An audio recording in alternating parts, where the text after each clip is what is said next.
할렐루야.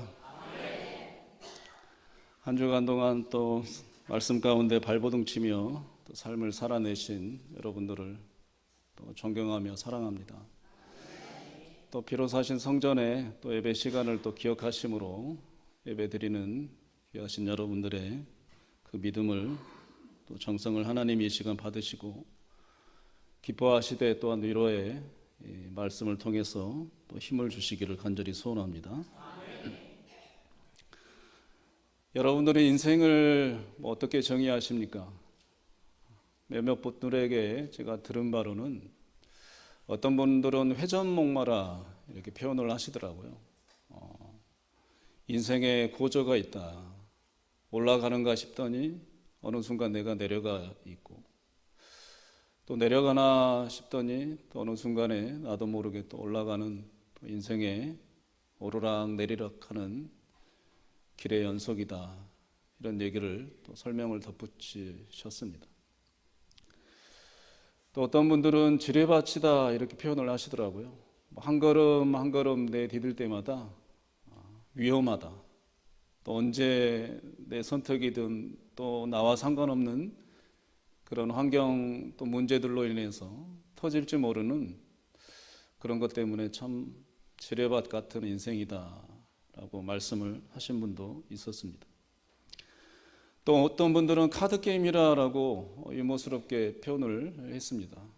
내가 가지고 있는 선택이 별로 몇 가지 되지 않고 또 내가 가지고 있는 재물이라든지 또 힘이라든지 이런 것이 손으로 헤아려지는 그런 선택의 카드를 가지고 또 감당할 수 없는 때로는 문제들을 해결하려고 하니 참 카드게임과 같다 이런 말씀을 들었습니다. 여러분들의 인생을 어떻게 정의하십니까? 성경은 인생을 한 단어로 정의를 합니다. 인생은 광야다. 우리가 광야 같은 길, 광야의 나그네 길 이렇게 표현을 하잖아요. 재미있는 것은요, 이 광야라는 게 이스라엘 백성들에게는 아주 친숙한 단어입니다. 아프리카 사람들이 이 내리는 눈에 대해서 또 보지 못했기 때문에 그들의 사전에는 이 눈이라는 그런 단어가 있지 않습니다. 왜냐하면 보이지 않기 때문에 또 체험되지 않기 때문이죠. 근데 이스라엘 백성들에게는 이 광야라는 단어가 헬라어의 히브리어 도합해서 7가지나 됩니다. 뜻이 각각 다른 7가지 단어로 광야라는 단어가 저희들은 소통이 되죠. 이유는 뭐겠습니까? 그들의 역사, 그들의 삶에 있어서 이 광야라는 단어가 체험적, 또 그들의 고백적, 실생활에 있어서 다반사의 그런 상황이다라고 우리가 알 수가 있는 거죠. 그래서 광야라는 단어를 뜻으로 여러 가지로 쓰고 있는 거죠. 여러분들이 잘 아시는 시온성, 시온 어떤 교회 가보면 시온성가대 이렇게 표현도 있기도 한데요. 이 시온이라는 단어는 히브리어로 찌온이라고 발언합니다. 찌온. 근데 이 찌온이라는 이 단어의 어근은 찌아에서 나왔어. 찌아. 이 찌아의 단어의 뜻은 메마른 땅, 메마른 광야 이런 뜻입니다. 굉장히 부정적인 단어들인 것 같지만 오늘 본문에 나와 있는 이 단어는 사실 부정적인 그 뜻이 아니라 긍정의 뜻이 있는 이 단어로 쓰였습니다. 이건 미드바라라는 단어로 쓰였는데요. 미라는 접두사와 드바라라는 단어가 이게 합성이 된 겁니다. 전치사 뭐뭐와 함께 드바라라는 것은 하나님의 말씀이라는 뜻이에요. 그러니까 이 미드바라라는 이 광야라는 단어의 뜻을 좀 풀어보자면 광야에 하나님의 말씀이 계시다 이런 뜻입니다. 하나님이 곧 말씀이시라고 우리가 적용을 해보자면 광야에 하나님이 계신다라는 뜻이에요. 우리의 인생으로 좀 적용해서 넓혀보자면 우리의 인생길이 광야길이라면 이 광야와 같은 인생길에 우리만 홀로 내쳐져 있는 게 아니라 하나님의 말씀이 우리의 인생에 함께 계신다라는 뜻입니다. 하나님이 우리의 인생의 이 광야길에 하나님이 분명히 함께 하시는 줄로 믿습니다. 오늘 본문의 말씀에 보면 예수님께서 지금 광야에 이제 계시잖아요. 예수님께서도 홀로 계시지 않습니다. 오늘 본문 4장 1절에 보면 성령에게 이끌리어라는 표현이 있잖아요. 이끌리다 말은 뭐겠습니까? 성령님께서 인도하셨다라는 뜻이에요. 예수님께서 광야에 지금 계시는데 홀로 계시는 것이 아니라 성령님께서 인도하셨다. 이 말은 그 광야에 예수님과 함께 계셨다라는 뜻입니다. 이 본문의 내용을 이 공관복음서에서 똑같이 기록하고 있는데요. 마가복음 1장 12절에 가보면 성령께서 예수를 광야로 몰아내셨다. 이렇게 강력하게 표현하고 있습니다. 이 말은 문학적 표현이죠. 성령 하나님이 함께 계심에 대한 강조와 강도를 다른 표현으로 이렇게 하고 있는 거예요. 성령께서 예수를 광야로 몰아내셨다. 하나님의 함께 하심의 정도가 이 정도였다라고 표현을 마가는 기록하고 있는 거예요. 누가복음 4장 1절에 가보면 똑같은 표현을 이렇게 하고 있습니다. 40일 동안 성령께서 예수와 함께 계셨다. 광야 생활 동안에 성령께서 예수님과 함께 하셨다.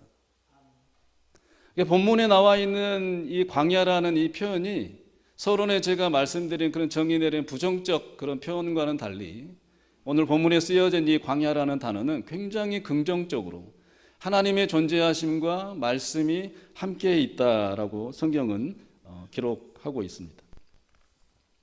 사랑하는 성도 여러분, 이 광야, 제가 말씀드린 이 미드바라라는 단어는 신기하게도 여러분 지성소 아시죠? 지성소. 이 예배의 성막에 보면 가장 깊숙한 곳이 지성소잖아요. 아무도 들어가지 못합니다. 1년에 대제사장이 한 번 들어가는 거룩한 곳입니다. 하나님을 만나는 장소가 지성소예요. 이 미드바라라는 단어의 어근이 지성소하고 똑같아요. 결국 광야는 인생에 우리가 정의 내리는 그런 허무한 그 비극적 너덜너덜한 그런 장소가 아니라 지성소와 같은 장소, 하나님을 만날 수 있는 장소다라고 성경은 곳곳에 써놓고 있습니다. 여러분들의 삶이 광야 같은 인생의 여정이라 할지라도 저는 믿습니다. 여러분들을 통해서 하나님은 함께 계시고 하나님은 여러분들을 그 광야로 몰아내신 이유는 단 하나예요. 내가 너와 함께 한다. 내가 나의 말씀이 너로 하여금 분명히 체험케 할 것이다. 나의 말씀이 분명히 이루어지는 것을 내가 보여줄 것이다. 이런 뜻이 우리에게 있는 줄로 믿습니다. 사랑하는 성도 여러분, 우리만이겠습니까? 여러분들 가인 아시죠? 가인. 이 창세기 4장에 보면 최초의 살인으로 우리가 다 알고 있잖아요. 심지어 최초의 살인이라는 표현도 좀 미온적인 것 같아요. 동생을 그냥 쳐 죽이잖아요. 입에 담을 수 없는 그런 살인자입니다. 근데 하나님께서는요, 이 가인이 결국 살인으로 인해서 광야로 내쫓김을 당하잖아요. 버려집니다. 근데 창세기 4장 15절에 가보면 하나님께서 가인에게 뭘 주세요? 마크라는 단어를 써요, 영어는. 가인에게 표를 주세요. 그 표가 뭔지 아세요? 하나님의 사랑의 표예요. 하나님의 보호의 표예요. 이 가인을 만나서 이 가인을 쳐 죽이는 자는 하나님의 그 벌을 면치 못할 것이다 라는 그 표를 주는 거예요. 살인자에게도 하나님의 사랑은 변함이 없습니다. 살인자의 그 광야 같은 인생길에도 하나님의 목적은 똑같아요. 광야의 그 인생길을 통해서 내 사랑을 깨달아라. 내 용서하는 하나님의 그 기다림을 너는 느껴보거라. 하나님의 그 사랑의 용서의 그 하나님의 인자하심의 그 승리의 그런 역사하심을 너도 보아라.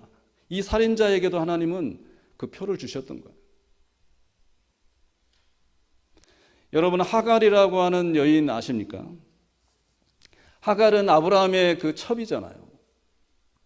근데 이 하갈이 어느 날 이 임신을 했어요.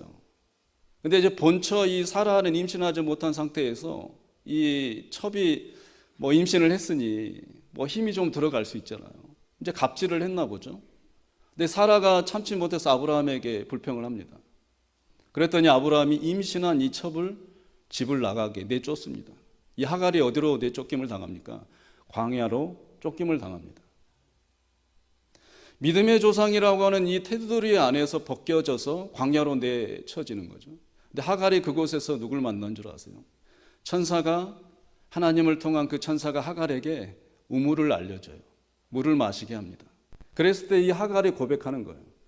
창세기 16장 13절에 하나님이 이 광야에서도 나를 살피시는구나. 히브리어로 엘로이 하나님을 찬양하는 거예요.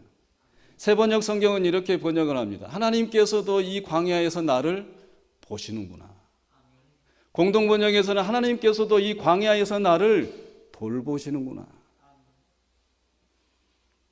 여러분, 놀라운 사실은요, 창세기 1장에서부터 이 하갈의 16장까지 하나님의 이름이 전혀 기록되어 있지 않아요. 근데 하갈의 이 고백이 처음으로 하나님의 이름으로 기록됩니다. 엘로이. 내가 이 광야에서 엘로이 하나님을 만나노라. 하나님이 이 광야에서도 나를 살피시는구나. 하나님이 이 광야에서도 나를 보시는구나. 하나님이 이 광야 같은 인생길에도 나를 돌보시는구나. 이렇게 하갈은 찬양하는 거예요. 성경 곳곳에서도 이런 말씀은 흔히 찾아볼 수 있습니다. 사랑하는 성도 여러분, 광야의 인생길이 부정적인 게 아니에요. 하나님이 우리와 함께 하신다면 그 광야가 가나안 땅이 되는 거예요. 솔직히 가나안 땅이라 해도 하나님이 없으면 뭐가 됩니까? 광야가 되는 거예요. 돈이 있으면 뭐합니까? 하나님이 계시지 않으면 그런 물질의 풍요가 메마른 그런 삶이 되는 거잖아요. 메마른 삶일지라도, 가난의 삶일지라도 하나님이 우리와 함께 계시면, 하나님이 나를 사랑하는 그런 믿음의 확신만 있으면 그 가난한 그것도 가나안 땅이 되는 거예요. 초가집도 들판도 내 하나님이 함께 계시니 그곳이 천국인 거예요. 오늘 말씀에 예수님께서는 이 세 가지 사단의 시험을 통해서 그 대진리를 그냥 확인해 주시는 거예요. 사탄은 그게 아니에요. 예수님은 그게 아니란 말이에요. 근데 예수님은 그 대진리를 오늘 본문을 통해서 말씀해 주시는 거예요. 그 대진리가 뭔 줄 아세요? 부가적인 설명을 덧붙이자면 앞장에 3장 17절에 나와 있어요. 예수님께서 세를 받으시고 나오실 때 하늘로부터 소리가 있어 가로되 이는 내 사랑하는 아들이요 내 기뻐하는 자라. 다음 이어지는 장이 본문이에요. 그때 하나님이 말씀하시고 선포하셨어요. 예수 그리스도는 내 사랑하는 아들이요 내 기뻐하는 자다 선포하시니 그때 누가 나타나는 거예요? 사탄이 나타나는 거예요. 이 선포의 말씀은 우리 모두에게 선포하시는 말씀이에요. 너희들은 내 사랑하는 자요 내 기뻐하는 자니라 말씀하실 때 그때 누가 유혹하는 거예요? 사탄이 유혹하는 거예요. 아닌데, 이 사람은 아닌데, 이 사람은 하나님이 사랑하는 사람이 아닌데, 너는 하나님이 기뻐하시는 사람이 아니잖아 라고 오늘 본문에 세 가지 정당한 이유를 말하고 있어요. 첫 번째 시험의 사단의 유혹입니다. 떡에 관한 유혹이에요. 하나님께서 말씀하시는 거예요. 너는 내 사랑하는 아들이야 내 기뻐하는 자야 라고 예수님께 말씀하셨을 때 사탄이 그러는 거예요. 그래? 너 행세기를 보니 그렇지 않은데 떡이 있어야 되지 않아? 떡은 뭡니까? 부잖아요. 부요, 풍요. 하나님의 아들이면 부자여야지. 하나님이 함께 하신다면 사업이 잘 풀려야지. 하나님이 함께 하신다면 성공만 해야지. 어떻게 실패할 수가 있느냐? 어떻게 가난할 수가 있느냐? 어떻게 배고플 수가 있느냐? 사단이 말을 하는 거예요. 하나님이 사랑하신다며, 하나님이 함께 하신다며 왜 가난하니? 왜 실패하느냐? 예수님은 뭐라 그랬어요? 답을 말씀을 하시는 거예요.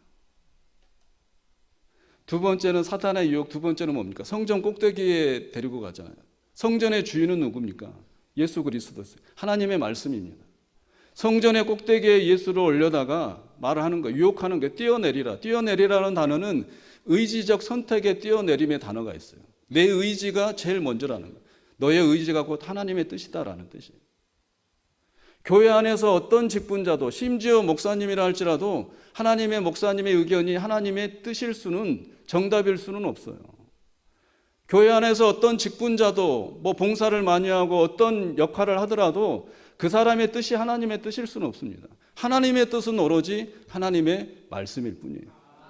그 말씀이 무엇인지, 그 하나님의 뜻이 무엇인지 우리가 의견을 조율하고 의견을 가지고 기도함으로 발버둥침으로 하나님의 뜻을 초점을 맞추고자 하는 것뿐이지 어떤 한 사람이 하나님에 대한 앞서서 그 사람의 뜻은 하나님의 뜻이야라고 등식이 성립할 수는 없습니다. 사단은 얘기를 하는 거예요. 너가 하나님의 사람이면 너의 뜻은 하나님의 뜻이야. 너가 결정하는 것은 하나님의 결정이야. 순서를 뒤바꿔 놓는 거예요. 예수님께 두 번째 유혹을 하는 거예요. 세 번째 유혹은 뭡니까? 천하만국을 보이잖아요. 하나님이 사랑한다고, 하나님이 너를 기뻐하신다고, 그러면 힘이 있어야지. 권력이 있어야지. 파워가 있어야지. 그렇게 맨날 짓눌리고 맨날 학대받고 하나님이 사랑한다며, 하나님이 너를 기뻐한다며, 그런데 어떻게 하나님이 사랑하는 자가 늘 짓눌림을 당하고 억압만 당하니? 권력이 있어야지. 권력자가 하나님이 사랑하는 증거 아니냐? 여러분 동의하십니까? 예수님은 이 사단의 유혹에 세 가지 답을 말씀하신 듯 하지만 한 가지 말씀으로 계속 말씀하세요. 기록되었으되, 기록되었으되, 기록되었으되. 뭐가 기록됐다는 거예요? 하나님의 말씀이 기록되었다는 거예요. 그 말씀이 뭐예요? 마태복음 3장 17절이에요. 기록되었으되 나는 너를 사랑한다. 나는 너를 기뻐한다. 조건이 없어요. 이유가 없어요. 이것이 하나님의 진리의 말씀이에요. 이게 뭐예요? 기록되었으되, 이 말은 깊이 새겨졌다라는 뜻이에요. 새겨져서 지금까지 보증이 되어 지금도 유효하다라는 원어의 뜻이 있어요. 하나님의 말씀, 그 말씀이 뭐예요? 기록된 말씀. 그 말씀은 오늘도 너는 내 사랑하는 아들이요 내 기뻐하는 자다. 이유가 없고 조건이 없는 하나님의 말씀이 선포되어졌어요. 사탄은 뭐예요? 아니라는 거예요. 너를 보니 아니지 않느냐. 너를 보니 아닌데, 너의 그 모습을 보니 아니잖아. 하나님의 기뻐하시는 입을 받은 자면 이래야 되지 않아, 이뤄야 되지 않아, 이런 조건들을 제시하는 거예요. 사랑하는 성도 여러분, 하나님의 사랑은 조건이 없어요. 이유가 없습니다. 그런 하나님의 사랑을 입은 자로서, 그런 분들로서 사단의 그런 유혹에 휘말려서 낙심하지 마시기를 주의 이름으로 축원드립니다. 스바냐 3장 17절에 그런 말씀 있잖아요. 너의 하나님 여호와가 너의 가운데 계시니 그는 너를 사랑하시는 자요 너를 말미암아 기쁨을 이기지 못하시며 잠잠히 사랑하시며 너로 말미암아 즐거이 부르시며 기뻐하시리라. 이유가 없잖아요. 공동번역은 뭐라고 쓰였는 줄 아세요? 너를 보고 기뻐 반색하시리니 사랑도 새삼스러워라. 명절이라도 된 듯 기쁘게 더덩실 춤을 추시리라. 여러분들을 보고 이유도 없고 뭐 실패자라 해도 낙심한다 해도 심지어 우리가 성공하지 못하고 힘이 없고 짓눌린다 해도 하나님은 저렇게 사랑하시는 거예요. 이유도 없이 조건도 없이 우리를 보시면서 너무 사랑스러워서 명절이라도 된 듯 더덩실 지금 춤을 추고 계시는 거예요. 그런 하나님의 사랑을 확신하고 느끼시기를 주의 이름으로 축원드립니다. 광야가 그런 삶이란 뜻이에요. 광야에서 하나님께서 우리를 보실 때 지금 그렇게 보고 계신다는 거예요. 우리는 또는 오해가 돼서 인생은 회전목마와 같다, 지뢰밭과 같다, 이렇게 낙심하며 불안에 떨지라도 하나님은 지금 계속 말씀하시는 거예요. 기록되었으되, 기록되었으되, 기록되었으되 너는 내 사랑하는 아들이요 내 기뻐하는 자야.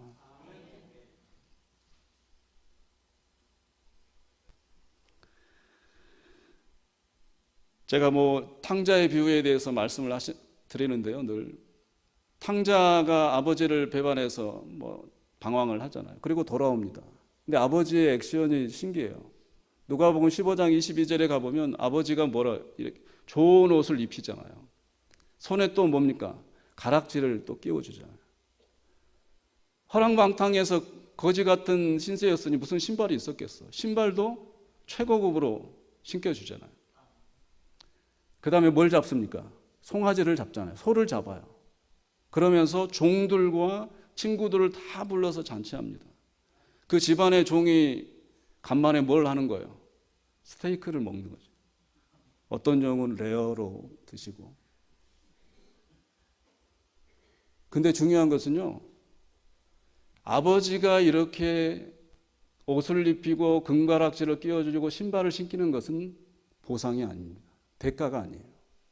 너가 나에게 돌아왔기 때문에 내가 보상해 줄게. 너가 나에게 돌아왔으니 내가 대가를 지불해 줄게. 이런 뜻이 아니에요. 조건이 아닙니다. 이 탕자의 아버지는 탕자가 탕자였어도 늘 아들인 거예요. 돌아왔어도 아들인 거예요. 부모님들은 그러잖아요. 자식이 먼저 간 그런 아픔을 겪은 부모님들이 그런 자식이 죽고 난 이후에는 아들입니까? 죽어서도 아들인 거예요. 하나님은 그러신 분입니다. 내가 돌아왔기 때문에 내가 복을 줄게. 너가 나의 죄를 회개하고 돌아왔기 때문에 내가 보상으로, 회개에 대한 보상으로, 대가로 내가 축복해 줄게. 이런 분이 아니세요. 우리가 실패하는 그 순간에도 하나님은 사랑하시는 분이에요. 위로하시는 분이고 복을 주시는 분이에요. 그런 하나님을 깨닫기를 원하시는 분이에요. 우리 하나님은 대가와 보상으로 반응하시는 분이 절대 아닙니다. 마귀는 그렇다라고 지금 유혹하는 거예요. 마귀라는 단어가 헬라어로 디아볼로스라는 단어를 쓰는데요. 뜻은 대적하다라는 뜻이에요. 대적자. 그 다음에 이간질하다, 이간질자, 이간자 이런 뜻이에요. 제가 말씀드리고 싶은 그 뜻은 다음에 있어요. 이 디아볼로스라는 뜻의 하나가 또 뭐가 있냐면 뒤죽박죽으로 만들다 이런 뜻이에요. 하나님의 말씀이 이건데 사단은 뭐예요? 덧붙여서 그 말씀을 혼탁하게 하는 거예요. 뒤죽박죽 만들어서 뭐가 본질인지 뭐가 진짜인지를 모르게 만드는 게 사단의 역할이에요.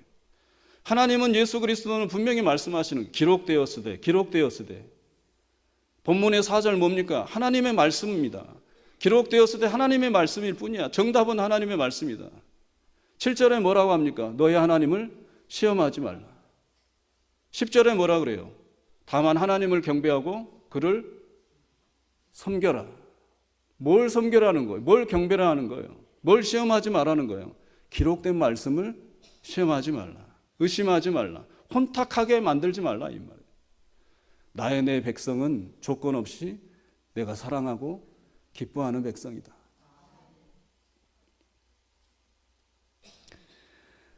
대학이라는 이 책에 보면 그런 말이 있습니다. 근본과 지엽이라는 이 얘기를 해놓고 있어요. 만물에는 근본적인 것과 지엽적인 것이 있나니 곧 먼저 할 것과 나중할 것이라. 사람이 먼저 할 것과 나중할 것을 바로 알면 도에 가까우니라.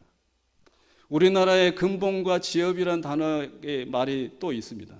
근본은 으뜸이라는 단어가 있어요. 으뜸. 지엽에 해당되는 우리나라 말은 딸림입니다. 딸림. 근본과 딸림. 으뜸에 집중하면 이 딸림은 뭐예요? 지엽적인 것은 따라오기 마련이다 그래서 딸림이에요. 따른다, 따라오기 마련이다 그래서 딸림이에요. 우리가 어떤 본질적인 것에 집중하면 지엽적인, 주변적인 것은 뭐예요? 따라오기 마련이에요. 그래서 우리는 으뜸에 집중해야 합니다. 하나님의 말씀도 마찬가지. 하나님의 말씀이 으뜸이라면 하나님의 말씀에 우리가 집중하면 주변적인 것, 지엽적인 것, 세상의 그 모든 것, 입을 것, 먹을 것, 마실 것은 뭐예요? 그냥 따라오는 거예요. 하나님의 말씀에 그 본질에 우리가 집중하면 근본에 우리가 부여잡고 있으면 주변적인 먹을 것, 이방인들이 구하는 이 모든 것은 뭐예요? 더해지는 거예요. 따라오게 마련이에요. 으뜸과 딸림. 단순합니다. 성경의 진리는 단순해요. 하나님이 나를 사랑하신다. 조건 없이 사랑하신다. 하나님이 지금도 나를 기뻐하신다. 조건 없이 기뻐하신다. 하나님이 나를 사랑하시고 복 주신다. 조건 없이 복 주신다. 내가 뭘 해서 복을 주시는 분이 아니다. 하나님의 모든 축복의 원인은 하나님이 나를 사랑하셔서, 하나님이 나를 기뻐하셔서 주시는 거예요. 사탄은 그게 아니라고 지금 계속 유혹하는 거예요. 사랑하는 성도 여러분, 믿음 생활하시면서 뒤죽박죽 이 근본과 으뜸이 혼탁해지지 말기를 주의 이름으로 축원드립니다. 이게 혼탁해지면 공로주의가 되는 거예요. 내가 뭘 잘해서 하나님께 받아내는 공로주의가 되는 거예요. 공로주의가 교회 안에 일어나면 이것은 뒤죽박죽 되는 거예요. 하나님의 말씀이 본질이 알 수 없는 그 지경까지 되는 거예요. 우리 봉상재단은 그 으뜸이 선명해지시기를 주의 이름으로 축원드립니다. 우리 봉상의 재단에는 그 근본이 더욱 선명해지는 올 한 해 되셔서 정말 하나님이 무조건적 사랑하시고 인생이 광야 같은 인생이라 할지라도 세상 사람들은 다 부정적인 광야의 이미지로 고백하지만 우리는 한 주간 동안 광야 생활에서 하나님의 말씀이 내 눈에 이루어짐을 보았다. 하나님이 나를 사랑하심을 내가 체험했다. 하나님의 그 사랑을 내가 조금이나마 한 주 동안 내가 깨달았다. 그런 위대한 믿음의 고백을 하시기를 주의 이름으로 축원드립니다. 이스라엘 백성들이 광야 생활에 뭘 하면서 살았어요? 횟수는 40년을 살았습니다. 4일도 아니고. 그 40년을 뭘로 살아낸 줄 아세요? 뭐 여비를 챙겼을 것 같아요. 돈으로 살지 않았어요. 뭐 먹을 것을 40년 동안 거리를 챙겨가면서 살았겠습니까? 성경은 그렇게 말하고 있질 않아요. 신명기 8장 4절, 나의 사랑으로 나의 은혜로 내 백성은 40년 동안 옷이 헤어지지 아니하고 발이 부르트지 아니하였느니라. 신발의 여벌이 아니에요. 옷의 여벌을 가졌던 게 아니에요. 하나님의 그 은혜와 사랑 때문에 이스라엘 백성들은 40년 동안 살았지만 옷이 헤어지지도 아니하였고 그 광야에서 신발 때문에 이 발이 부릅뜨지 아니었다는 거예요. 광야에서. 이유는 단 하나, 하나님의 말씀, 하나님의 함께하심 때문이었습니다. 사랑하는 성도 여러분, 광야 생활 동안 뭐가 필요하겠습니까? 낮에는 떼약볕에서 열사병으로 죽을 지경의 그 뜨거움, 저녁에는 얼어 죽을 그 추위 때문에 있는 그 광야에서 살아낼 수 있는 방법은 뭐겠어요? 낮에는 손바닥만한 그늘이라도 그런 절박함, 저녁에는 이 추위를 좀 녹일 수 있는 그런 굴이나 좀 내 몸을 좀 숨길 수 있는 그런 조그만 그 공간만, 그게 절실하잖아요. 광야 생활에서 금이 뭐가 필요합니까? 광야 생활에서 무슨 황금이 뭐가 필요하겠어요? 그런 상황에서 무슨 재물이 의미가 있겠습니까? 돈을 주고 그늘을 삽니까? 돈을 주고 뭐 굴을 삽니까? 그 드넓은 광야에서 뭘 사겠습니까? 광야 생활에서 필요한 것은 돈이 아니에요. 광야 생활에서 필요한 것은 은금이 아닙니다. 명예도 아니에요. 사탄이 유혹하는 그 부도 아닙니다. 오로지 광야 생활에서 필요한 것은 하나님의 은혜 때문이에요. 하나님의 은혜뿐입니다. 이스라엘 백성들이 40년 동안 광야 생활을 통과했었던 이유는 다른 게 없어요. 하나님이 우리 민족을 사랑하시는구나. 하나님이 내 민족을 기뻐하시는구나. 그것을 두 눈으로 40년 동안 본 거예요. 그것뿐입니다. 우리 귀하신 성도님들이 한 주간의 또 인생길, 광야길을 걸으실 텐데 하나님은 분명히 여러분들의 그 인생길에 함께 하실 것입니다. 하나님의 말씀이 그 기록된 대로 하나님의 여러분들을 보시면서 내가 너를 사랑해, 내가 너를 기뻐해, 이렇게 기록된 말씀을 지금도 유효하다, 지금도 유효해, 이런 말씀으로 말씀하실 때 그 말씀으로 위로받으시기를 주의 이름으로 축원드립니다. 실패의 늪에 계신 분이 계십니까? 문제 가운데 방황하고 계십니까? 또 하나님의 위로가 절실히 도움이 필요하신 분이 계십니까? 저는 확신합니다. 하나님은 여러분들을 혼자 내버려 두시지 않으세요. 지금도 그 상황 속에 있는 여러분들에게 안개 속에서 웅크리고 있는 그런 분들이 계시면 그분들을 다독이면서 하나님은 난 너 사랑해, 나는 너를 지금 그 모습으로도 나는 기뻐해, 그런 말씀을 하고 계심을 믿으시기를 주의 이름으로 축원드립니다.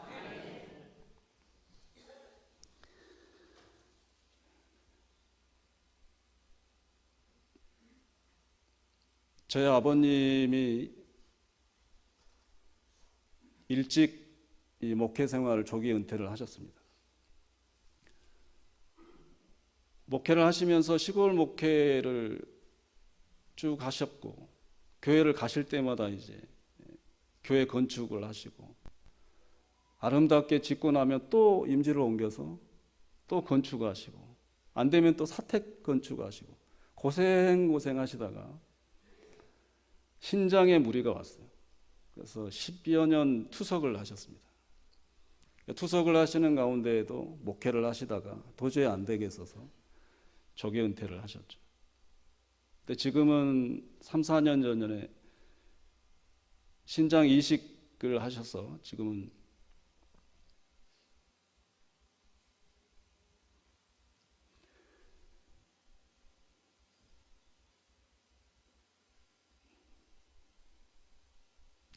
(3개월마다) 이렇게 검진을 하십니다. 목회를 하셨을 때 옆에 주위 분들이 아버지 그 목회하시는 여쭤보시는 것은 두 가지뿐이었어요. 교회 사이즈가 얼마나 돼? 성도님들은 몇 분이나 돼? 이런 것들 뿐이었어요. 저는 철이 없었기 때문에 그런 것을 대답할 수가 없었습니다. 부끄럽기도 하고 위축되기도 하고. 근데 지금은 가장 존경하고 사랑하는 분이지만 어느 날 기도를 하는데 하나님께서 그런 말씀을 주셨어요. 하나님 왜 그렇게 고생하시고 하나님의 영광을 위해서 애쓰신 분이 왜 이런 아픔을 또 고생을 하셔야 됩니까? 근데 하나님께서 다른 말씀 안 하셨어요. 그 종은 내가 사랑하는 종이다. 그 종은 내가 사랑하는 종이야. 그 한마디 말씀으로 제가 모든 것이 해결됐습니다. 하나님이 사랑하면 그게 끝인 거예요. 하나님이 사랑하신다면